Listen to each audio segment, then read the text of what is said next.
Hi there. How's it going today? It's going well, thank you very much. Now, please tell me your name and title. Sure, I'm Dr. Christina Ciaccio, and I'm an associate professor of pediatrics and medicine at the University of Chicago. Now, where did you go to school? I went to the University of Notre Dame undergrad and Georgetown University School of Medicine for medical school. Now, what got you interested in allergy studies?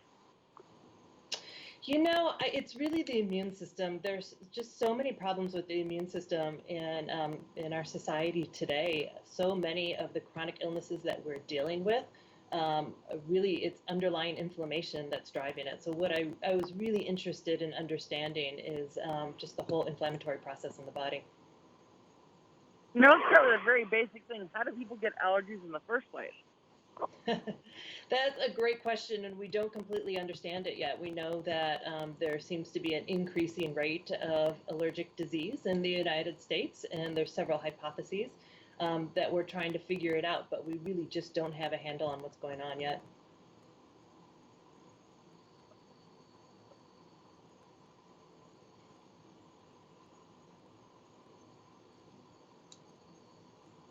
Hello? Hello? Uh, how does a parent know if their child has a food-related allergy? I'm sorry, what was that? How does a parent know if their child has a certain allergy? Sure. So we typically find out, unfortunately, the hard way that kids will try peanut for the first time and they'll develop an allergic reaction, which may include hives, shortness of breath, vomiting, their eyes may start to water. It all happens very quickly.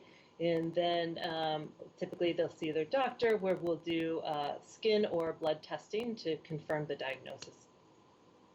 And how many kids are afflicted with allergy per year? I'm sorry, you're cutting out a little bit. Could you repeat that? I said, how many kids are afflicted with peanut allergies every year? So right now, there's 1.6 million kids in the United States with peanut allergy.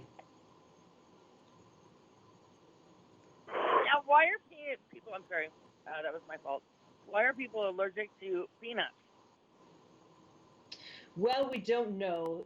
Certainly one hypothesis that we're investigating here at the University of Chicago is how our immune system is controlled with the good bacteria in our environment. And it may be over several generations, the bacteria that we interact with, the bacteria in our body have changed, and that's negatively influenced our immune systems. But overall, we really just don't know the answer yet. But we are working hard in the labs and in the clinics to better understand why. Now, it seems like peanuts have a bad reputation. Why is that? Well, peanuts, it is a misnomer to say that it's more deadly than food allergens. Any food can cause a potentially fatal allergic reaction, but peanut does tend to hang on.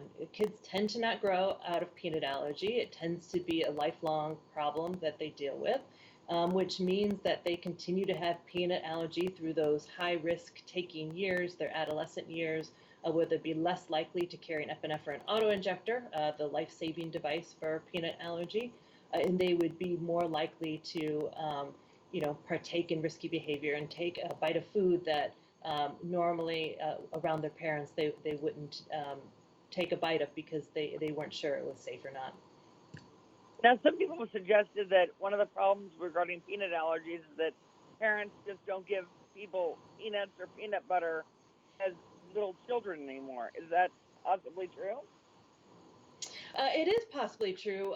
We've actually changed the recommendations in the past few years, and we are recommending children who are at high risk for developing a peanut allergy to start peanut early. So an early introduction strategy where they actually have a smooth peanut product between 4 and 6 months of age for the first time, so very young. And we know that if we do this, that we can substantially reduce the incidence of peanut allergy.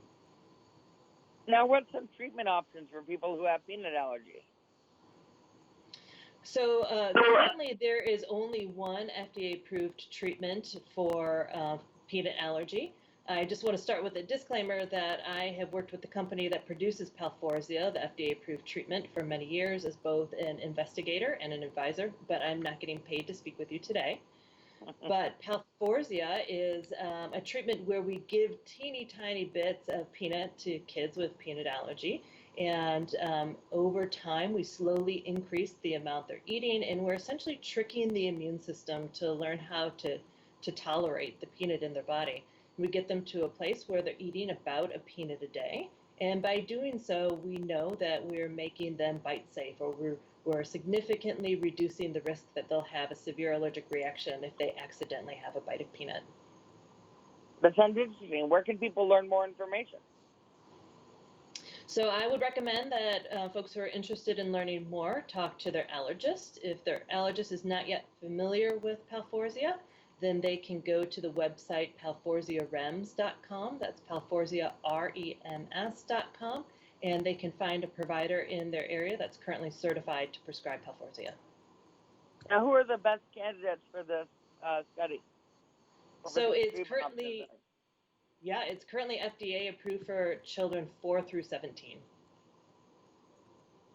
Now, where can people learn more information about this? So they can either speak with their allergist, their primary care provider, or they can, of course, go to palforzia.com and read more about it themselves. Now, what is National Peanut Day? I'm not sure what National Peanut Day is, but hopefully it can be enjoyed by many more folks because we'll have children more peanut safe. Sounds like a good idea. Thank you on that. Now, what's next for you? Well, we are certainly not through with just one FDA approval. This won't be the appropriate treatment for everybody. We want more treatments for peanut allergy, and this is, of course, just one food. So we want to come up with therapies that would be treatment options for pretty much any food allergy out there, milk, egg, tree nuts.